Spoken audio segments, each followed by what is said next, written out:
biar antusias. Iya. Bagaimana nih situasinya? Mungkin menurut saya murid-murid itu pasti menginginkan pembelajaran yang mengasihkan gitu, pembelajaran yang asik, tidak monoton, tidak membosankan, jadi seperti itu Pak buat dia. Iya, mungkin juga seperti itu juga ya Bu Nina ya. Iya. Nah Bu Nina, mengenai tugas nih yang diberikan kepada anak-anak itu apa sih yang membuat anak-anak itu kurang antusias itu dari tugas itu tugasnya? Kemungkinan karena saya memberikan tugas itu terlalu banyak buat dia dan berisi banyak pertanyaan tanpa saya memberikan sumber belajar yang beragam dan mengasihkan. Mungkin seperti itu. Jadi anak itu tidak tahu dan tidak bisa mengerjakan. Mengenai sumber belajar yang Bu Nina katakan tadi nih, sejauh ini Bu Nina memakai apa sumber belajarnya? Saya hanya sumber belajar yang saya pakai itu hanya berupa teks atau LKS itu lebih. Teks dan LKS ya. Apa sumber belajar lain apa nih Bu Nina? Saya pikir mungkin dengan menggunakan sumber belajar seperti video dari YouTube, terus dari artikel-artikel dari internet, mungkin bisa juga dengan menggunakan aplikasi TikTok, mungkin anak-anak dengan begitu bisa lebih antusias ya. Iya, saya juga sependapat dengan Bu Nina. Siapa tahu dengan sumber belajar dari teknologi juga anak-anak bisa lebih antusias lagi gitu ya Bu Nina ya. Iya Bu Nina, sekarang apa nih rencananya Bu Nina agar menyelesaikan permasalahan ini? Yang pertama, saya merancang pembelajaran yang mengasihkan dengan menggunakan sumber belajar yang beragam seperti video dari YouTube, TikTok. Kemudian yang kedua, saya akan memberikan tugas tidak terlalu banyak. Kemudian bentuk tugasnya juga sesuai dengan minat dan bakat murid-murid saya Bu Astrid. Istilahnya saya akan melaksanakan pembelajaran berdiferensiasi sehingga murid-murid itu tidak terkesan dipaksa, tetapi mereka memang senang mengerjakan tugasnya. Misalnya menggunakan bentuk game atau permainan kelasik. Rencananya Bu Nina itu keren sekali. Tadi yang saya tangkap dari pemaparan Bu Nina mengenai sumber belajar itu juga bisa beragam ya, bisa dari video YouTube atau dari TikTok. Kemudian bentuk tugasnya juga disesuaikan dengan bakat minat anak, gitu juga saya setuju. Nah kemudian juga ketika pembelajaran bisa menggunakan permainan ya Bu Nina ya. Saya setuju sekali dengan rencananya Bu Nina itu. Lebih senang mungkin karena kalau kelas 1 mungkin masanya itu bermain gitu. Iya. Kelas 1 tuh usianya tuh masih ingin bermain mungkin dengan permainan sambil belajar, mungkin seperti itu saya pikir Ibu. Iya, saya setuju nih dengan pendapatnya Bu Nina. Nah Bu Nina, untuk melakukan kegiatan tersebut siapa nih yang bisa membantu Bu Nina di sekolah? Bisa membantu Bu Nina, saya alami ya teman sejawat. Contohnya Bu Astrid sendiri membantu saya memasangkan proyektor, karena terus terang saja saya ini kurang sekali dalam IT Bu ya. Masih belajar Bu ya. Jadi masih butuh bantuan teman-teman untuk membantu saya. Alhamdulillah teman-teman yang lain juga selalu siap jika saya minta tolong Bu Astrid. Berarti teman-teman di sekolah itu mendukung ya, ketika Bu Nina membutuhkan bantuan juga selalu siap sedia. Nah baik Bu Nina, sekarang yang ingin saya tanyakan ini mengenai komitmen Bu Nina dalam melaksanakan rencana ini apa komitmennya? Saya berkomitmen untuk selalu membuat rencana pembelajaran yang mengasihkan Bu Astrid, menggunakan banyak sumber belajar untuk eksplorasi materi sehingga murid-murid saya dapat menjalankan merdeka belajar, dan saya akan membuat murid-murid saya itu senang dalam kegiatan eksplorasi materi tanpa ada unsur paksaan. Akan saya serahkan pemilihan materi belajar, kemudian materi sumber belajar itu pada murid-murid saya, Bu Astrid. Iya, baik Bu Nina, keren sekali rencananya Bu Nina, dan Bu Nina juga berkomitmen ya untuk melaksanakan rencana tersebut. Kira-kira kapan Bu Nina akan melaksanakan rencana tersebut? Iya, mungkin akan secepatnya akan saya laksanakan Bu Astrid, supaya anak-anak itu lebih antusias untuk mengikuti pembelajaran saya. Oke, mulai besok kah? Iya, Mulai insya besok Allah. ya? Iya, iya. Wah, keren Dengan sekali. bantuan Bu Astrid. Iya, saya siap membantu Bu Nina Iya. kapanpun dan dimanapun Iya. ketika di sekolah ya. Iya. Nah, ini saya juga ini mendoakan Bu Nina semoga nanti rencananya berjalan dengan lancar ya. Nanti Iya. ada hambatan, nanti Iya. apabila ada hambatan bisa calling ya, calling. Iya. Nanti saya akan sigap membantu Bu Nina. Iya.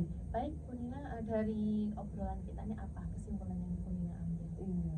Dari obrolan ini saya memperoleh kesimpulan saya bisa menemukan solusi dari masalah yang saya alami akhir-akhir ini di kelas Bu Astrid, sehingga saya bisa segera melaksanakannya supaya murid-murid saya itu lebih betah dan antusias untuk mengikuti pembelajaran yang saya lakukan.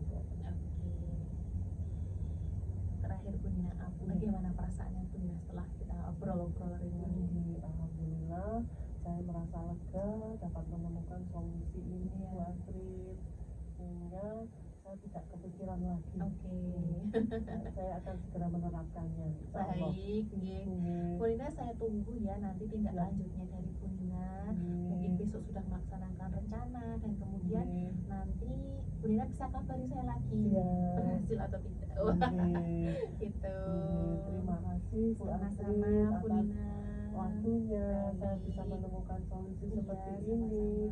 Mohon maaf jika ada salah kata dari saya. Saya juga mohon maaf ya Bu Nina. Terima kasih. Wassalamualaikum Bu Astrid. Waalaikumsalam.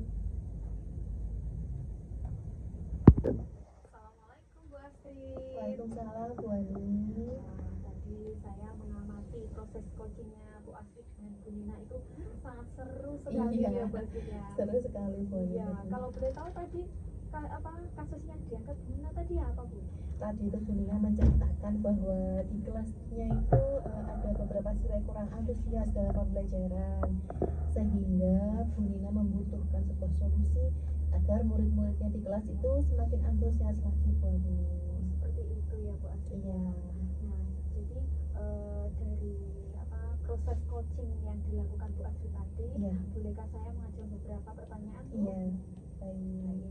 Pertanyaan pertama yang ingin saya ajukan kepada Bu Astrid yaitu bagaimana Bu Astrid menilai diri sendiri performa dalam kompetensi tadi? Iya. Sejauh ini saya setelah melakukan coaching, saya merasa bahwa beberapa indikator sudah saya lakukan, seperti mendengarkan aktif, itu juga saya bisa menangkap emosi dari Bu Nina, kemudian saya juga bebas melakukan judgement, asumsi, dan juga asosiasi. Seperti itu ya Bu Astrid ya. Iya. Terus untuk pertanyaan yang kedua, apa yang membuat Bu Astrid itu menilai diri?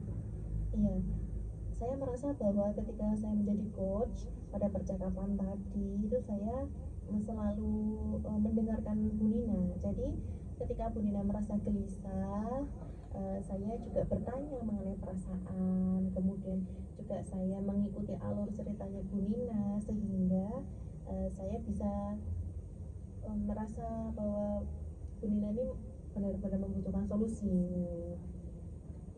Bu Astrid tadi sudah berusaha untuk merespon dari yang disampaikan ke Bu Nina dan Bu Nina tadi. Iya, ya. betul Bu Ani. Nah, terus dari berdasarkan pengamatan saya kepada Bu Astrid dan Bu Nina tadi, bolehkah saya menyampaikan Boleh. sesuatu? Iya, iya. Jadi gini Bu Astrid, berdasarkan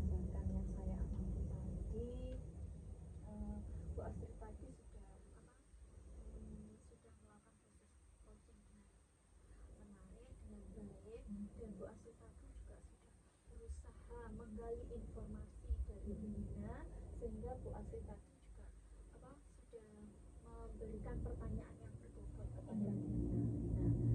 Nah, sehingga Bu Astrid tadi memberikan penguatan-penguatan dari ide yang ditemukan oleh Bu Nina. Nah, jadi sehingga Bu Nina itu mempunyai keyakinan pada dirinya sendiri kalau ide-idenya itu misalkan diterapkan itu akan berhasil seperti itu gitu ya. Nah, ini untuk pertanyaan selanjutnya gitu ya. Iya, Bu Ani. Nah, dari diskusi kita ini apa yang sudah terjadi yang akan Bu Astrid lakukan untuk meningkatkan lagi performa?